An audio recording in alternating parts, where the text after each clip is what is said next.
तबाही हमेशा शोर नहीं मचाती, कभी कभी वो खामोशी से आती है और सब कुछ बदल कर रख देती है। उस रात भी कुछ ऐसा ही हुआ। ना किसी ने कुछ देखा ना सुना, लेकिन सुबह होते होते एक पूरा शहर बीमार पड़ चुका था। लोगों को लगा ये सब कुछ नॉर्मल है, लेकिन सच्चाई इतनी खौफनाक थी कि उसे छुपा देना ही आसान लगा। जी हाँ, हम बात कर रहे हैं चेरनोबिल डिजास्टर की। 26 अप्रैल 1986 की रात सब कुछ शांत था, लेकिन रात के ठीक 1:23 पर यूक्रेन के एक शहर प्रियप्त से दूर कहीं अचानक आसमान को चीरती एक तेज धमाके की आवाज गूंजी। लोग भागकर बाहर निकले, कोई पास के ब्रिज पर खड़ा हो गया, कोई बच्चों को गोद में लेकर ऊपर उड़ते धुएं को ताकने लगा। लेकिन किसी को अंदाजा भी नहीं था कि जो वो देख रहे हैं वो सिर्फ आग नहीं बल्कि उनकी तबाही का फरमान है।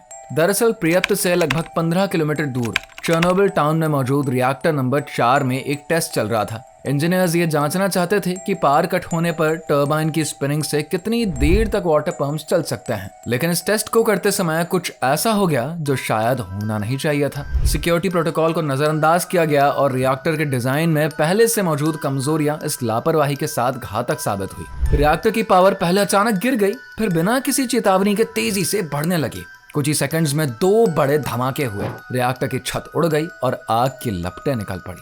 शहर को अभी तक अंदाजा नहीं था कि वहां पर क्या हुआ है। फायर फाइटर्स मौके पर पहुंचे। उन्होंने समझा कि ये कोई आम आग है, लेकिन जैसे ही उन्होंने पानी डालना शुरू किया, कई की हालत बिगड़ने लगी। कुछ को उल्टियां हुई, कुछ के शरीर पर छाले पड़ गए, कुछ को तो तुरंत हॉस्पिटल ले जाना पड़ा। जिन्हें छूने की कोशिश करी गई उनकी स्किन तक जलने लगी, क्योंकि ये कोई आम आग नहीं थी, ये रेडिएशन था जो कि अब हवा के जरिए पूरे इलाके में फैल रहा था। 36 घंटे तक किसी को कुछ नहीं बताया गया, लेकिन फिर अचानक आदेश आया कि प्रियप्त शहर को खाली किया जाए। शुरुआत में 10 किलोमीटर के दायरे से 49,000 लोगों को निकाला गया, फिर ये दायरा बढ़ाकर 30 किलोमीटर तक फैलाया गया और कुल मिलाकर 1 लाख से ज्यादा लोगों को हटाया गया। रिएक्टर पर लगी ग्रेफाइट की आग 10 दिन तक जलती रही और इस बीच रेडियोएक्टिव बादल बेलारूस, रशिया और यूक्रेन तक फैल चुके थे। तुरंत हुई मौतों में 2 प्लांट वर्कर्स की जान मौके पर चली गई। अगले कुछ ही हफ्तों में 28 और की मौत हो गई। लगभग 134 लोग रेडिएशन की गंभीर चपेट में आ गए। आने वाले सालों में हजारों कैंसर और दूसरी बीमारियों के मामले सामने आए। कुछ रिपोर्ट्स 9,000 से 16,000 मौतों तक का दावा करती हैं और बच्चों में तो थायराइड कैंसर तक के मामले सामने आ गए। चेरनोबिल एक्सप्लोजन जोन आज भी लगभग 2600 स्क्वायर किलोमीटर में फैला है, जहां पर इंसानों का रहना मना है। इस पूरी तबाही को रोकने के लिए दिसंबर 1986 में एक कंक्रीट का विशाल ढांचा